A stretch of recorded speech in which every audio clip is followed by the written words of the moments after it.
I'm talking to the commissioners now and trying to arrange it where we can fight 3 men in one night.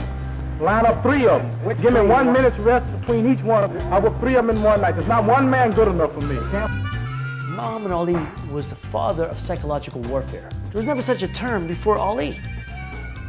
He knew that to get a guy off his game plan, he got the guy all emotionally charged and he threw him out of his rhythm. Boxing is about restrained emotions, controlled aggression. That's what boxing is. When I think of Muhammad Ali, he just has so much will to win. You know what I mean? He just don't want to lose. He just is too arrogant to lose.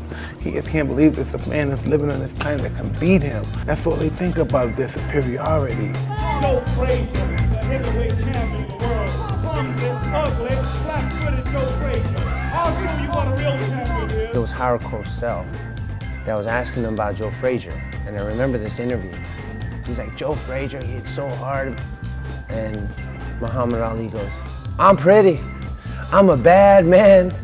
He was able to spit out positive affirmations, and what he did best, float like a butterfly, sting like a bee. He said, I will put him down in the first round. He said it in a poem. My earliest recollection of Muhammad Ali was the Frazier fights. I was always a Frazier fan. I loved his peekaboo hook and all the things that he did as a boxer, and those were classic fights, the ones that I've watched time and time again. I think for a long time, the toughest guy on the planet was the heavyweight champion of the world in boxing, and Ali was that guy for a dang long time. Sticking and sticking, left, right, left, hook, ducking, you be ducking all into my punches, and I'm just gonna dance and move, and in my glory, I'm gonna be in my glory, whooping Joe Frazier, and then I'm gonna stick it, and he's gonna fall. The heat, the humidity in the Philippines, the drama and the spectacle of the Thrilla Manila goes down as probably one of the 3 greatest fights of all time. How both guys really were on their way out. Each one of their fights, they had left a piece of themselves in every one of their fights.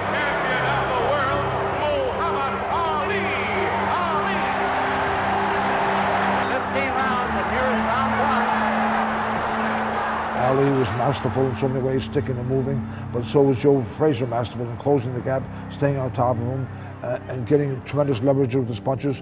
When you see Joe fight, with non-stop punching, non-stop. He's like a freight train. Like, he gives new meaning to the word relentless. When people say the greatest, and they say Muhammad Ali, there's no truer statement.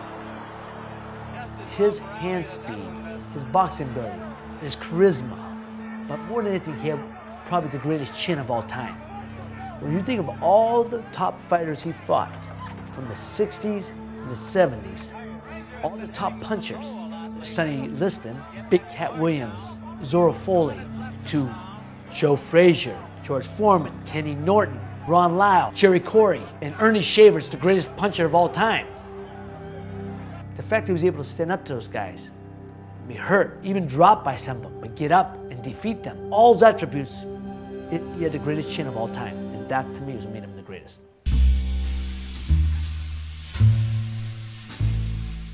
Both guys almost killed each other, and it looked like to me that Joe Frazier's corner made him quit before Ali's corner would make him quit. So it was just a matter of who was going to quit first, and Joe's corner quit first. I don't think Joe really wanted to quit, but they figured he had enough. The doctor comes up and looks at Frazier.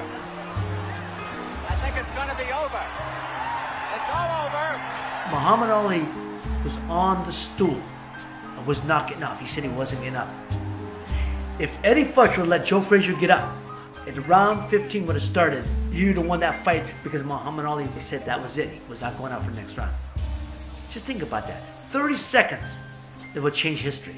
Because this has to have been one of the most bruising heavyweight championships of all time. That was a tough fight. That fight took a lot out of both guys. That fight killed a piece of both of them, I think. That was a murderous fight.